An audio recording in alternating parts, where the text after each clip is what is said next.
dibuat lebih simpel kalau dunia mah. Jangan dibuat riweuh. Bahkan musim mutasi di kantor ya sudah.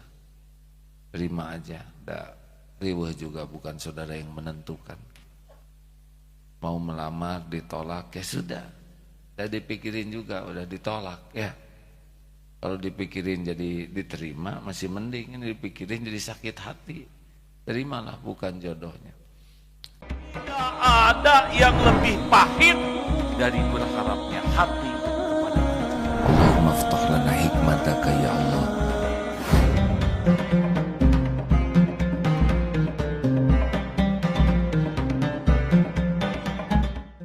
Bismillahirrahmanirrahim. Assalamualaikum warahmatullahi wabarakatuh. Alhamdulillahi rabbil alamin. Allahumma salli wa sallim wa barik ala sayyidina Muhammadin wa ala alihi wa ashabihi ajma'in. Mudah-mudahan kita termasuk orang yang hakul yakin bahwa pertemuan ini disaksikan oleh Allah Subhanahu wa taala, didengar, diketahui dengan sempurna dan semuanya ada balasannya. Hadirin, dalam babak yang Allah takdirkan sekarang ini kita tidak boleh stres. Ketakutan bisa membuat kita stres. Stres bisa membuat daya tahan tubuh kita berkurang. Berkurangnya daya tahan tubuh bisa menjadi syariat kita sakit. Nah, selain kita memperbaiki kualitas makanan kita, memperbaiki olahraga kita, memperbaiki pola istirahat kita, satu lagi kita harus memperbaiki pola pikir kita supaya tidak stres. Jangan-jangan kebanyakan mikirin, saya tidak mau nyebut corona, si itu ya. Kita jadi stres. Mau keluar stres. Bagaimana meningkatkan daya tahan tubuh lewat manajemen stres? Kenapa orang stres? Biasanya orang stres itu pertama karena dia tidak jauh dari dua hal, dari harap dan takut. Makin banyak berharap, banyak keinginan, biasanya makin stres, takut keinginannya tidak terkabul. Maka ada baiknya di bulan situasi begini tuh minimalisir keinginan-keinginan yang bisa menekan perasaan kita. Sudahlah, sekarang mah zamannya zaman menahan diri, tidak usah pengen beli ini, pengen beli itu, yang membuat kita pikirannya kesana terus dan berusaha keras mendapatkannya. Sekarang mah sederhanakan saja, ingin dilindungi Allah, ingin disayang Allah, ingin dijaga Allah. Yang kedua,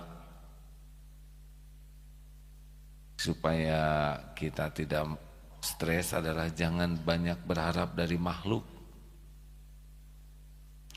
Makin banyak berharap, makin tertekan juga hati kita.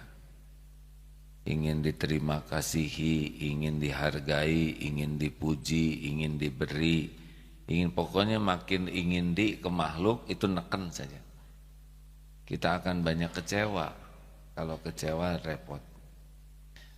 Kita harus mulai mengurangi harap ke makhluk, ganti harap ke Allah.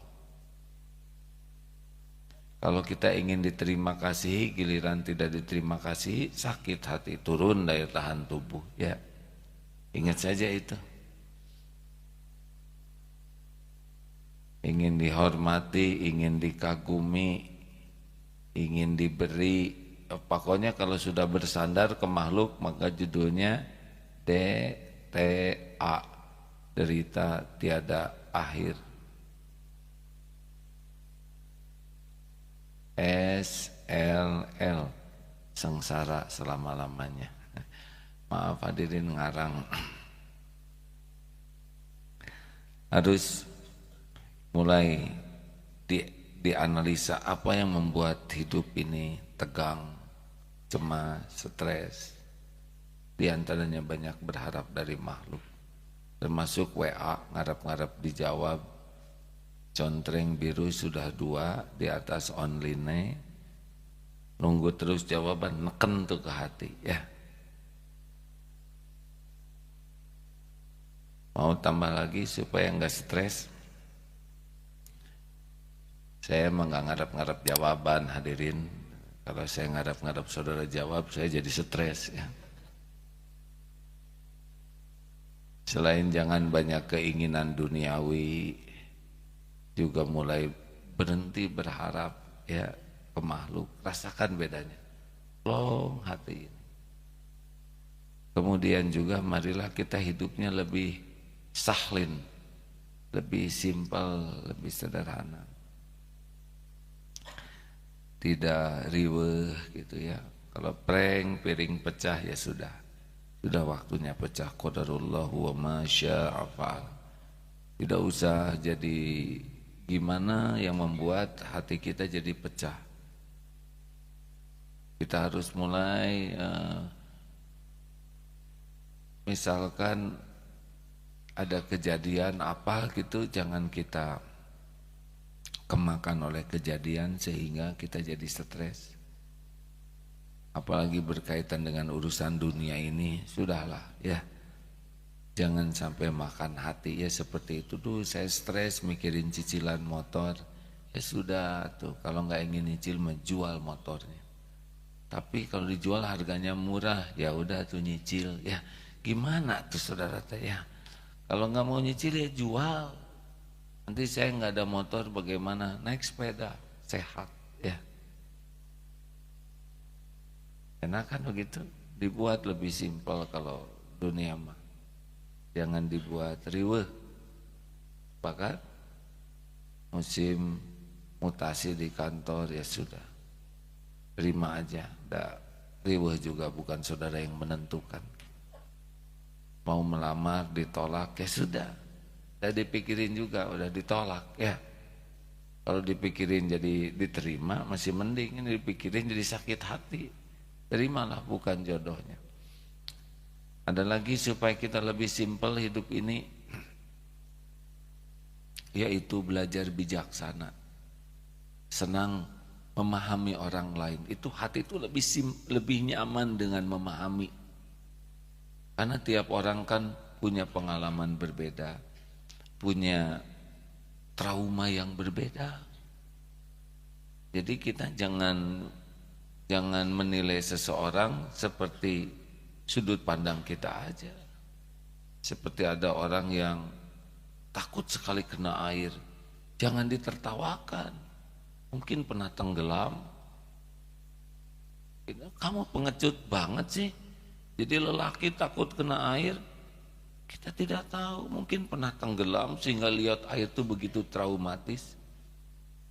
Orang naik pesawat ketakutan, ditertawakan. Hei kamu, naik pesawat aja takut. Kita tidak tahu, mungkin pernah turbulen di atas, terbanting-banting.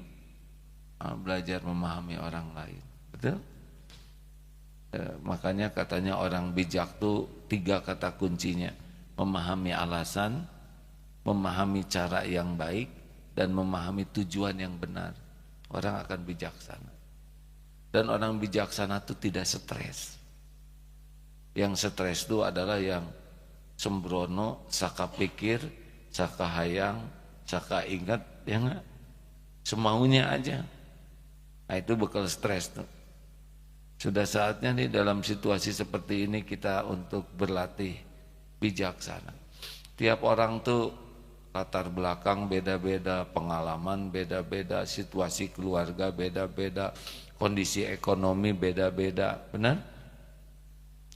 Pengalaman beda-beda, kemudian juga bakat beda-beda, karakter beda-beda, tingkat keimanan beda-beda, kapasitas ilmu beda-beda, intelektual beda-beda. Kita tidak bisa menyamaratakan semua sesuai dengan keinginan kita. Stres nanti kita. Tapi kalau kita bisa paham, nggak stres.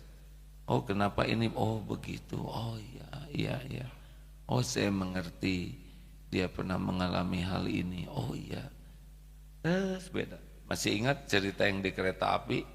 Ini kalau nggak salah di Stephen Covey itu, yang ada anak nangis terus. Saya mohon maaf ini saya tidak tahu ceritanya dari mana, tapi baik untuk dipahami.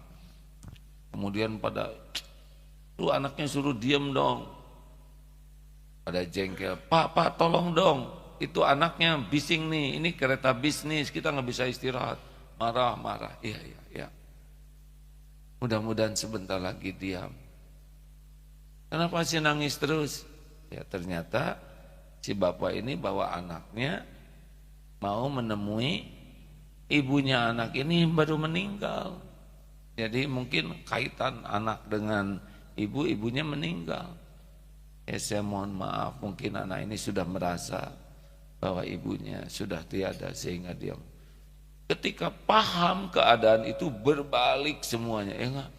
Menjadi ada yang membawakan boneka, ada yang membawakan makanan. Kenapa? Dari stres menjadi baik karena berhasil memahami.